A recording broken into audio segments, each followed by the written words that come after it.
Brent, what can you add? What advice do you have for people that struggle to take this approach, to have the courage to lead with that bottom line? Well, like again, it's like the old Stephen Covey, you begin with the end in mind. You start with that grand idea. What's the strategy? What's the ask you're in the room for? What do you really want from them? But then what you really have to do, and we've talked a little bit about, making sure your work product, your forensic storyline is really solid, make sure it's impressive.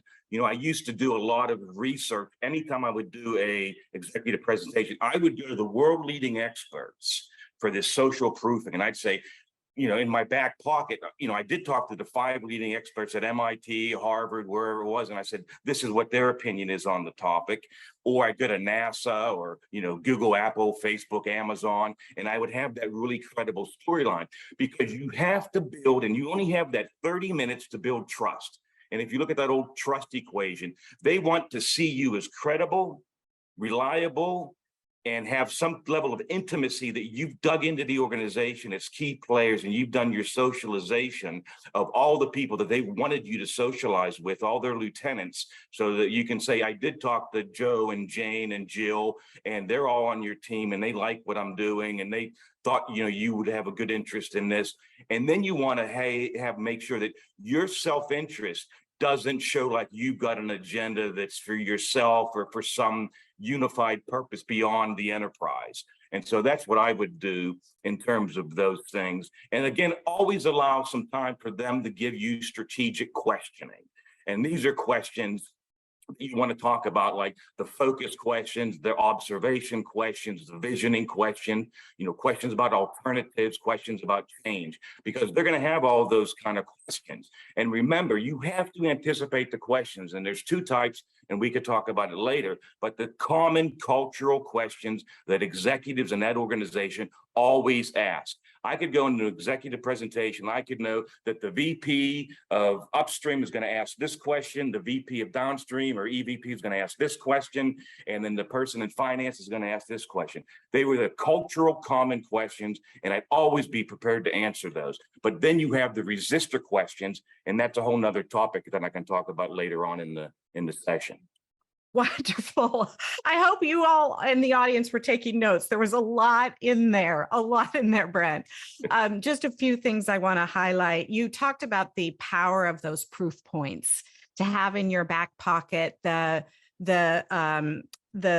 reinforcement from the really, really credible sources, whether it be MIT, NASA, whatever. Which helps to enhance your own credibility and the trust that they have in you. Also, this concept of anticipating the various types of questions that must come up and being prepared for those. And then also, you talk again about the fact that you are speaking to these high-level executives that are focused on the entire enterprise. Therefore, part of your homework better be socializing, right, with all of the impacted groups, and be prepared. Did you speak to Joe about this? Well, what does Diane have to say? Yes, I did. And here's what we found out. So excellent point. There was one other thing you mentioned, the socializing.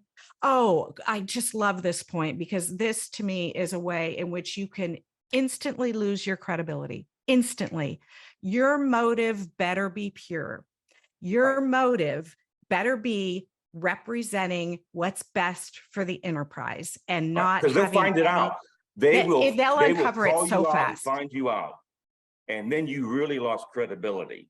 So, but yeah, I think the biggest thing is always to be able to get that, because they want that inside out view. They want to know what's it like in the context of our organization and what's it like outside. Because here's the thing, no matter how well NASA does it, if it doesn't fit in the context of Shell or BP or Chevron, it's not going to work. So even when you do benchmarking, you've got to make the benchmarking relevant to your own internal organization. Yep. So you do want the outside thought leadership, but you got to make sure it fits inside. Yeah. Yeah. There's a lot to this. This is why it takes a lot of practice, a lot of training, a lot of coaching, a lot of failure, a lot of experience.